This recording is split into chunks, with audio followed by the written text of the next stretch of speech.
Happy New Year, Adam. Can you believe it? Happy New Year, Jack. 2024. You know what I get really annoyed about is like New Year's, the New Year's resolution culture. Like I've always been so like anti-culture that I never make a New Year's resolution because people don't make New Year's, because people make them, and so I don't want to make them. But especially because around this time of year, post Christmas, I'm like, you know what? I legitimately need to kick my exercise back into gear, 'cause all the eating and stuff like that. And so for me, it's always I get back into exercising again, not because it's the new year, but because it's after Christmas. And I've eaten terribly for the past week. And so here I am, like I'm starting. And so everyone's like, oh, is this your New Year's resolution? I'm like, I hope not, because like, one, I don't make these things, and two, those are going to fail.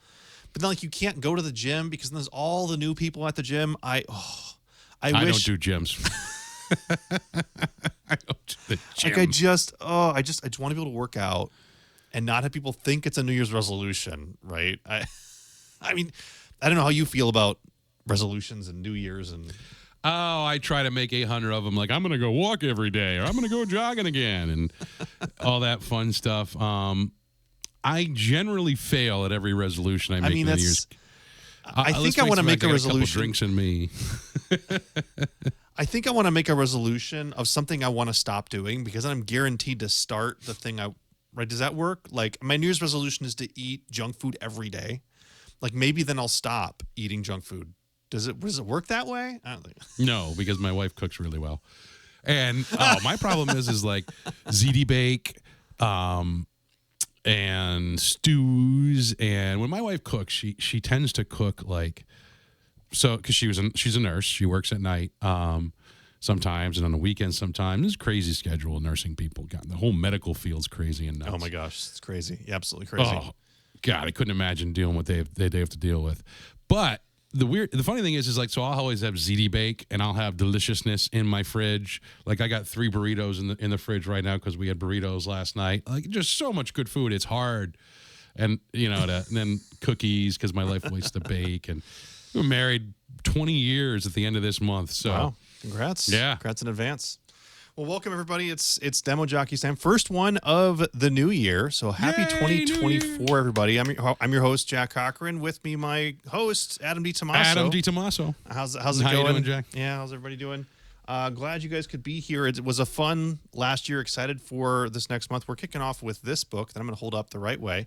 The 6 Habits of Highly Effective Sales Engineers, without covering the name, as we talked about last episode. Adam and I just had a great conversation, just going through the books. We're excited to hop into that. Yes. Anything you wanted to bring up though before we hop into talking about the book, Adam?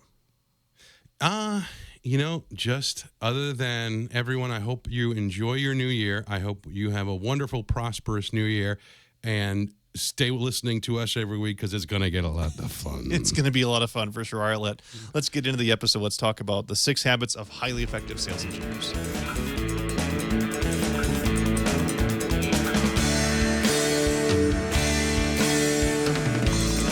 I like this book. I thought this was it was an easy to read book. This is something I read in 2 days. Oh, nice. Couple hours day 1, couple hours day 2, and I was done. And that's kind of important to me. But where I want to jump into today is, or what I thought really was neat, what I liked about is the idea of talking about you are in sales. Yeah. Guess what? You're not a consultant. You are part of the sales team, definitely, and you are in sales. Yeah. It's one of those things I agree. When I was reading through it, I was like, yeah, we're starting here in the book.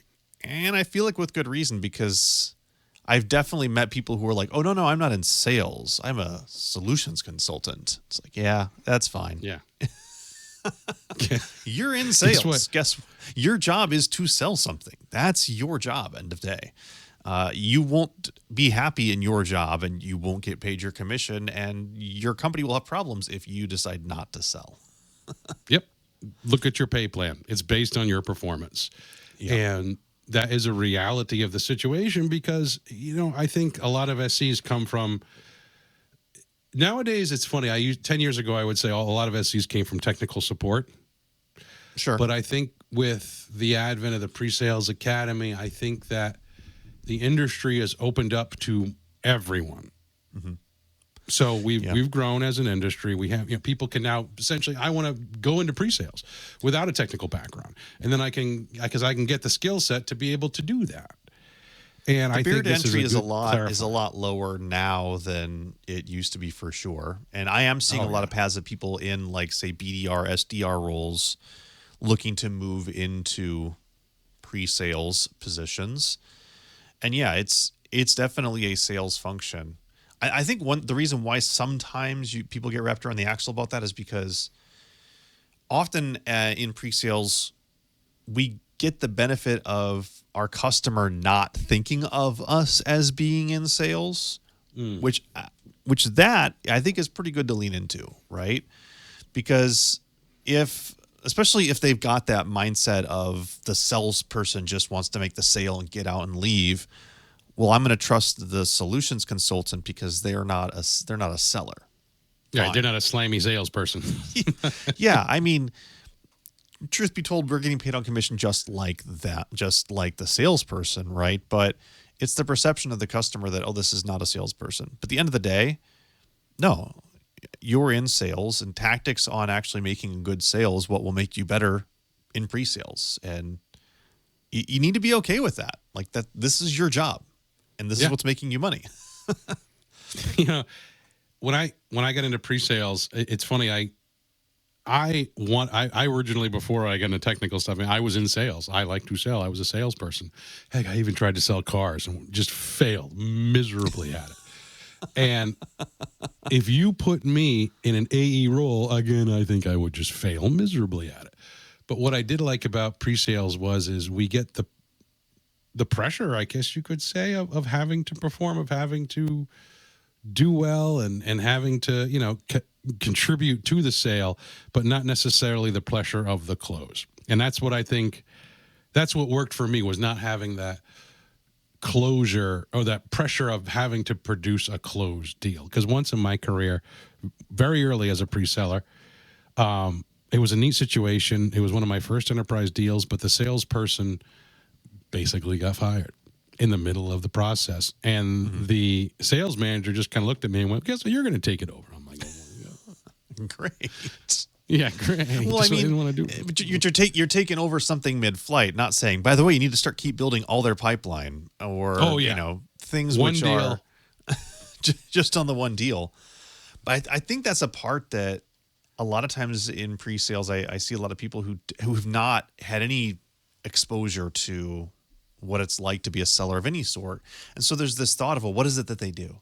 Like, I'm the one doing all the work in these meetings. Whenever we are in a meeting together, they say a little introduction, they do their little slides, and then I'm doing all of the heavy lifting of helping them see the value and the use cases and the demonstrations and everything else. Well, what's the seller there for? I should get their commission. I think it's just comes from a little bit of lack of knowledge of there's a lot that went into getting this opportunity to where it's at right now. There's a lot of behind the scenes relationship stuff that require daily attention that you're probably not involved in. And the end of the day, there's a lot of work that goes in actually getting this thing across the finish line. There's a lot between a customer is happy versus a customer has actually taken the money out of their wallet and given it to you. And if you think that's nothing, you should try a stint as an account executive. It's not an easy job. It's a job that's definitely complementary to what we do, but it's a very different role. One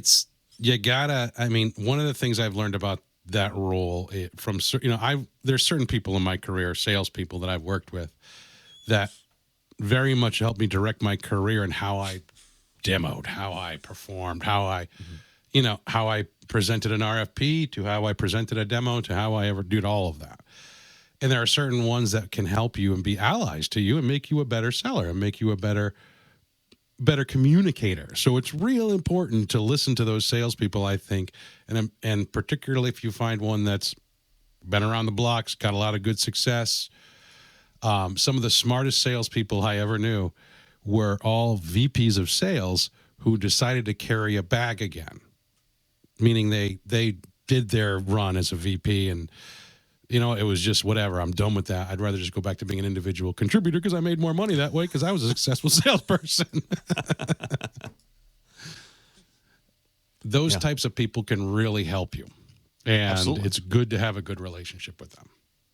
No, absolutely. Like it's what we do is very much if you're if you're at a company selling software where there needs to be a pre-sales team, a solution consulting team, a sales engineering team, it means that it is a difficult enough technology that it requires multiple people to go after, not only helping someone to understand what it is that you do, helping them to see the value in it, getting multiple people within an organization to see that value and make a purchase decision. Like it's a team sport, and that's something that I think it's important to highlight right off the bat here, and then that Chris gets into a lot for a little bit in the book as well, around building those AE relationships. You need to have that good relationship with your sellers. You need to work together. You need to strategize together. You need to be on the same team. You need to be prepared together. You need to make sure you both understand what you're doing, because it's not something you are doing solo as much as sometimes it does feel like it when you're brought in mid to late stage and feel like you're then doing the only thing on the account at that point. Right. So I think, I love that the book started off there, and I couldn't agree more that it's something that's that needs a little bit of attention. It needs a little bit of hey, the jokes on LinkedIn sometimes are funny about an AE pulling you into a qualified demo. Yeah, we've all been there, right? But let's be careful. These are our coworkers. These are the people that we need in order for us to be successful. We all got the same goal. We all want to pay our mortgage at the end of the day and all that great stuff and get a paycheck and all that. We all want to win. Is kind of what my point is. It's funny. One of the first things that I really made a note on in the book that really jumped out at me, and just going right out to, is the idea right on the page 36 of what gets in the way. Sometimes our counterparts don't qualify for an opportunity or a customer request. Maybe we were simply given all the information. This is what I like to call the fear demo, or the insta demo, or or even better, more probably a better term would be the discovery demo. Yeah, let's give it the nice term, right? Yeah. It's a nice term. Hey, we don't know what, but we got to show them something, because they said they didn't want to show up to another meeting if they didn't see something, right? Right. And there's a shifting tide in sales over the past, I'd say 5 or 6 years, especially since COVID, I think even more. Yeah. People don't buy the way they used to. People aren't willing to sit around and wait for 3 months after they click that want to see a demo now button. That see a demo now button never goes to a demo. No. It goes to a form that goes to a BDR who calls you and asks you, do you have budget? Do you have budget now? Do you have the approval to spend? Is this a real need? Are you replacing software? If you answer those questions the right way, be sure you lie so you answer them the right way. And then and only then will you get to talk to someone else who will still talk to you and ask you more questions. You still won't see anything. No. We're a few months away from that. Like the old way of selling, people don't want to do that anymore, right? That's just not, people want to actually see a demo. And so a lot of times it is, we haven't fully qualified it. We haven't uncovered all their pain, but they're not going to talk to us anymore unless we show them something. And right. We should. We need to have a give and take mechanism. Have you ever run into an SC, and no names need to be given, but have you ever run into an SC who's a bit of a stonewall in that regard? What do you mean by stonewall? Like just they're unwilling to? Yeah, like they just won't budge. Won't budge. Difficult. To be frank, I mean, we all there's a lot of different personalities in this world. We all know that. Yeah. Some people can be not fun and not easy to deal with. It's usually with, this is the way I've never seen a successful, I rarely see a successful opportunity if we don't follow these exact steps, and they live by their process. Yeah, absolutely. Like I think we've all seen, worked with, and run into those. And I don't see them as much anymore, but I definitely have. Yeah. Yeah. my advice there, or my direction there, my thoughts are there is you're limiting your flexibility. You, after reading this book and thinking about my own job and being an SC for a long time, my biggest asset was my flexibility. Like, Adam, we have a demo. I need you to demo in 2 hours. And, I didn't demo easy concepts. I still don't, so then there's the question of, are they actually going to be, which this ties down to later stuff down that we're going to have later, folks, in our conversation, particularly. But what are they going to ask me to show? What am I not ready to show? What can I show? What did product marketing put out last week and they didn't tell us that's a new feature that they might want to see? Yeah. All the things that we don't know about, right? Yeah. Yeah. I mean, no, flexibility is one of those traits that you don't tend to see that on a sales engineer job description. But I think you're right. It's critical, right? We need some inherent flexibility to be able to react. Now, do we want every interaction to be hey, I'm sorry this popped up in 2 hours? No, we would all go insane. Like, that's not a good way to work, right? But there is something about having to your point, discovery demo ready to go, even with even the most complex process. You can probably distill down what you do to a few minutes at the really high level, a few minutes. And for most people, showing them something for a few minutes at a really high level will be enough to get started, to get the conversation rolling, to get them to open up. Because now they've seen something. Now they're willing to say, okay, that piece there, that's really interesting. We can't do that today. And well, why can't you do that? Well, here's what we tried to do. All of a sudden, boom, you're in the middle of the discovery that you wanted in order to do a demo first. And it took you just a few minutes. Bit of a technical difficulty there. So as you notice, we're now sitting here in different clothing. Hair maybe looking a little bit different. We had some still got the same book, though. We had talked about the same book. Had some technical difficulties. Adam's equipment just decided to break on us, so we had to get that all set up and fixed. New day. We're going to keep the conversation going here about 6 habits of highly effective sales engineers. Sometimes things will go wrong, even when you've clicked every click.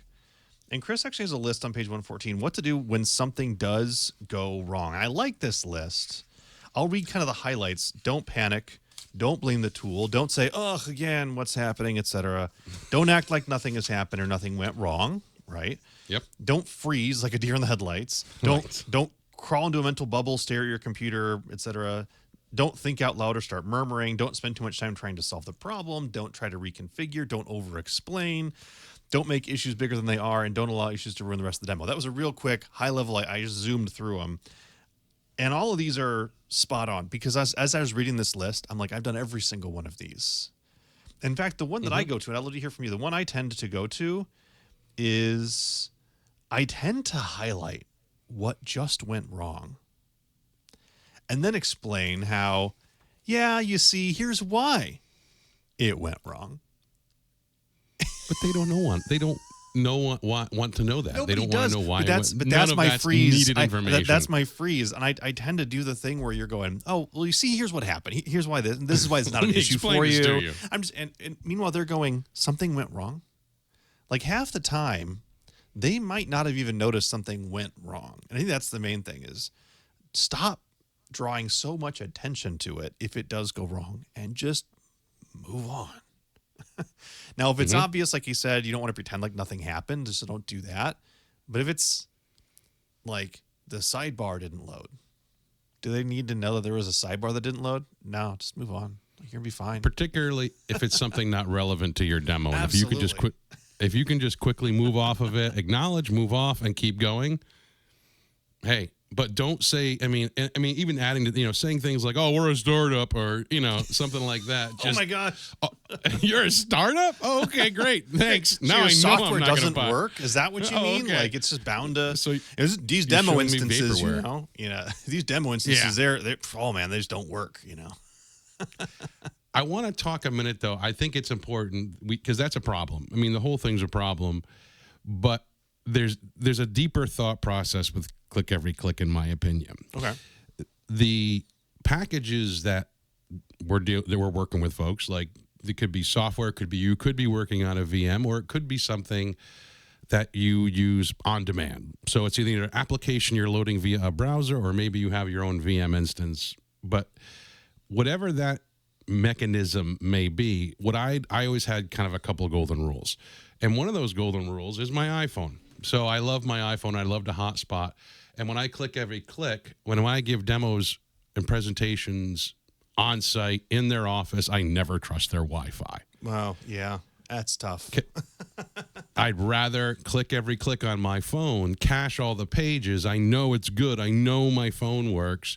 I know I'm going to be in Manhattan, so I know I'm going to have 5G. Like, these are all consistencies to me. Mm-hmm. And you got to remember, when we're demoing software, we're not showing a movie, so you don't need a lot of bandwidth. And if you can get by with just hotspotting to your phone, avoiding their connection, because you don't know what kind of security they have in place. Yeah. You don't want them making up excuses, being, oh, it's our security, or, oh, we can't show that to you today because our internet doesn't allow it. You're an SC. One of the best ways to avoid something that could cause a problem, like their internet connection, is to avoid it and use your own. Yeah. I found that to be an extremely reliable scenario. And it's funny, just on the opposite side of that coin, if I was in a VMware, I probably have all my internet disabled on my laptop. Yeah, no, that is a if you are someone who has the benefit and the curse of being able to demo out of VMware as I have in the past. Yep. Yeah, just there. Now I did a software once that I had to run in a VMware, but then I had to show it in a browser. Man, I had to do funky network things to make it work. But I set it up in a way that I was never reliant on an external network address actually working. Like, my computer had a hard time communicating with the internet on a regular basis because of what I did with it in order to demo it properly. But that's what you had to do. That's what I had to do, right? And so yeah, do the things that you need to do to make sure that you're as hardened as possible, whatever scenario that you're in. Now, nowadays, most of the time, you're probably going to be demoing from your home, so the internet connection is not as big of an issue, but you still want to make sure, if you have to hook in your company's VPN, verify a half hour to an hour before the meeting that VPN is actually working and not down in the day for some reason. So you can open a ticket, right? The biggest thing that I've seen is, like, you really only get that first chance to make that first impression. That's what you're doing. You're making sure that the first things that someone sees is what you want them to see. And there's going to be no hiccups, but also just from your mental flow perspective, there's nothing that will pull you out of what you're wanting to do and hop you into features faster than something going wrong. Right. Because as soon as something goes wrong, now you're focusing on the features that you can't show. Well, you're not supposed to focus on the features anyways. You're supposed to be focusing on the value. You're supposed to be focusing on the things that they care about, what ultimately is going to provide some value. So when you're just sitting there going, oh no, this feature thing's not working, now we're talking about a feature, we've lost it. We've lost the script of why we're even talking in the first place. Right. And I mean, it's just, you bring up a good point, check a half an hour before, because if something does go wrong and you find a showstopper, a bug, a down VPN, you have time to reschedule the meeting. It's better to reschedule something than it is to turn around and fail in the middle of it, in my opinion. Oh, yeah. I mean, the reschedule, and, there's lots of reasons why you can set up to reschedule. You can just, normally it's just, hey, we need to reschedule the time today. We're unable to make the time work. But yeah, it definitely saves face over that. And, but also it allows you to potentially take, like, let's say there's just one part of your software not working, right? Let's say you're going through, you're clicking on every click, and you discover this piece is not working today. There's two things that you need to do. One, decide, can we still move forward? More than likely you can. Okay, still move forward. You need to then communicate with your AE. Do not tell me to ad lib and go to this part of the platform or this feature of our software. It's not working right now. We can't show it today. So if they want to see that, we can say, we'd love to show that. We don't have it ready for you today to show it to you, but I'll prepare that for next time. Just you need to have and communication with everyone who's going to be in the meeting of, hey, feature D is not working. We cannot go to feature D. We can parking lot it. We can talk about it. But do not say, hey, Jack, why don't you pull it up? I laugh. I really do. I cringed whenever I hear that. It's like, I've actually banned some people that I work with from using the phrase, hey, Jack, can you just pull up? yeah, Because there may be a reason why I'm not showing it that they don't know, they might forget, or etc. I always have this is what I've worked out. This is a big part of also the book about having a good relationship with your AEs. What I work out with them is, if you want me to go somewhere on the platform, you message me, private message, Jack, can we go here? To which I'll say, yes, I'll go there, or no, I won't. Do not ask me live in front of the customer. That's like saying, hey, Mom, can Jake come and sleep over tonight? While Jake is standing right there. Don't do that. Much. Don't do that. You can't, like, because then, I mean, I've been put in the situation where I've had to say, no, I can't show that today. It's not ready to show. Oh, come on. It's just so easy for you to pull up. No, stop it. Stop it. Yeah. But Bad yeah, SE. have that good AE relationship, right? Have the time with them, the strategy with them where you've got a good back and forth around what to do if the AE is sensing going in a different direction, wants you to go a different direction. Make sure you've got those communication lines open, and a good relationship will go a long way towards having a good meeting when that happens. Because let's not discount, as we talked about before, the AEs have a lot invested in what they're doing here. They may have a good idea, and they may be actually probably back channeling potentially with a champion if one's built. Hey, this group's not interested in this, move off of it. Perfect. Got to clue me into that, as opposed to trying to code word your way verbally through the meeting. Yeah. I mean, and the nice thing is that, like, with a lot of online meetings, I have two dual monitors. I highly recommend it because one can be your demo and one can be your Slack. Mm-hmm. And if they want to use that, I mean, Slack is a great tool for back channel. You can mute it. You can leave it honestly, in the corner. Invest in a stand for your phone and have the Slack up on your phone if you don't have that, right? And have it set to not have the screen turn off during the meeting and have it up. So you can always flick your eyes down, but that way you're not like looking down or something like that. It's there. I have mine set so that I have my screen here and I have my phone on a stand right beneath it. So during meetings, I've got a thread that we decide on beforehand pulled up saying, this is our thread. I will not be checking other threads or DMs. Use this thread because I can't actively toggle on my phone to a different DM during the meeting. So keep it in the thread. But you got to tell me something? Boom. It's right there. I can see it.